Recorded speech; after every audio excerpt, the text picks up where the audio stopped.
નમસ્કાર મિત્રો, સ્વાગત છે આપ સર્વનું તમારી પોતાની યુટ્યુબ ચેનલ વિદ્યાશાળામાં.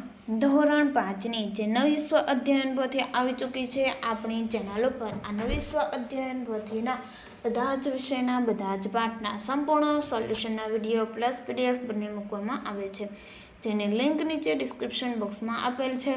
તો આજે આપણે આ વિડીયોમાં ધોરણ 5ની નવી સ્વ અધ્યયન પોથીના ભાગ નંબર 2ના ગણિત વિષયના પ્રકરણ નંબર 1 તે સરખું દેખાય છે તેમનું સંપૂર્ણ સોલ્યુશન આપણે આ વિડીયોની અંદર જોઈશું. વિદ્યાર્થી મિત્રો, જે નવી સ્વ અધ્યયન પોથી આવી ચૂકી છે તેમનું પોસ્ટર પણ અહીં તમને દર્શાવેલું છે, જે તમે અહીં જોઈ શકો છો. હવે તેમાં ભાગ પ્રમાણે સ્વ અધ્યયન પોથી આવશે. આ આપણો બીજો ભાગ છે. તેમાં દરેક વિષયમાં 1-2 ચેપ્ટર હશે, તેવી જ રીતના ત્રીજો ભાગ, ચોથો ભાગ પણ આવશે. તો આ સંપૂર્ણ સોલ્યુશનની PDFની લિંક નીચે ડિસ્ક્રિપ્શન બોક્સની અંદર મળી જશે. તો ચાલો આપણે શરૂઆત કરીએ ધોરણ 5ની નવી સ્વ અધ્યયન પોથીના ભાગ નંબર 2ના ગણિત વિષયના પ્રકરણ નંબર 1 તે સરખું દેખાય છે જેમનું સંપૂર્ણ સોલ્યુશન આપણે આ વિડીયોની અંદર જોઈશું. અહીં તમને અધ્યયન નિષ્પત્તિ આપેલી છે, જે તમે જોઈ શકો છો. વિષય વસ્તુના મુદ્દાઓ આપેલા છે અને પૂર્વ જ્ઞાન આપેલું છે. પ્રશ્ન નંબર 1, ચિત્ર પર એવી રેખા દોરો જેના પર દર્પણ રાખતા ચિત્ર આખું દેખાય.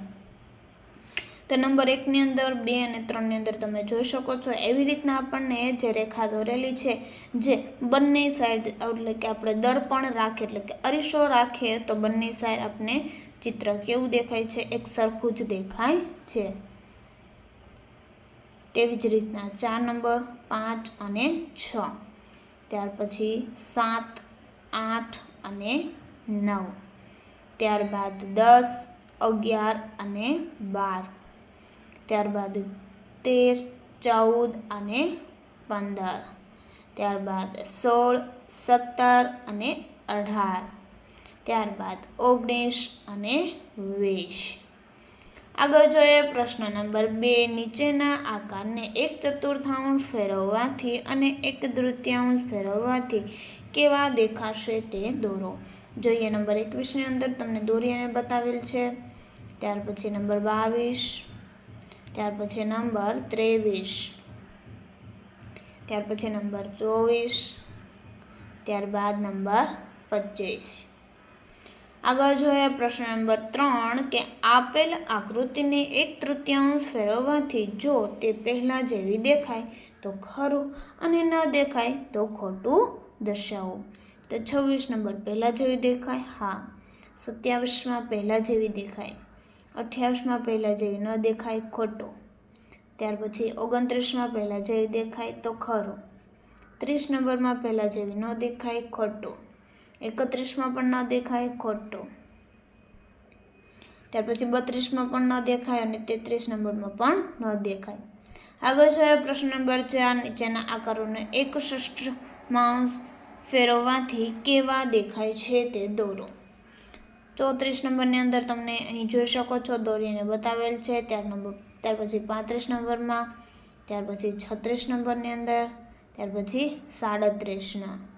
વિદ્યાર્થી મિત્રો, ધોરણ 3થી 8ની જે નવી સ્વ અધ્યયન પોથી આવી છે 2024-25, જેમાં બધા જ ભાગના તમામ વિષયના સોલ્યુશનની તમે PDF અને બુક મેળવી શકો છો. બુક મેળવવા માટે કોન્ટેક્ટ નંબર ઉપર કોન્ટેક્ટ કરી શકો છો અને PDF આપણી ઓશન કોચિંગ ક્લાસીસ જે એપ્લિકેશન પરથી તમે PDF મેળવી શકો છો. ચાલો, અધ્યયન નિષ્પત્તિનું સર્વગ્રાહી મૂલ્યાંકન. નંબર 1, ચિત્ર પર એવી રેખા દોરો જેના પર દર્પણ રાખતા દર્શાવેલું ચિત્ર આખું દેખાય. જોઈએ નંબર 1, 2, 3 અને 4, ત્યાર પછી નંબર 5માં. ત્યાર પછી પ્રશ્ન નંબર 2, નીચેના આકારોને 1/3 ફેરવવાથી કેવા દેખાશે તે દોરો. જોઈએ નંબર 6ની અંદર, ત્યાર પછી નંબર 7ની અંદર અને નંબર 8માં.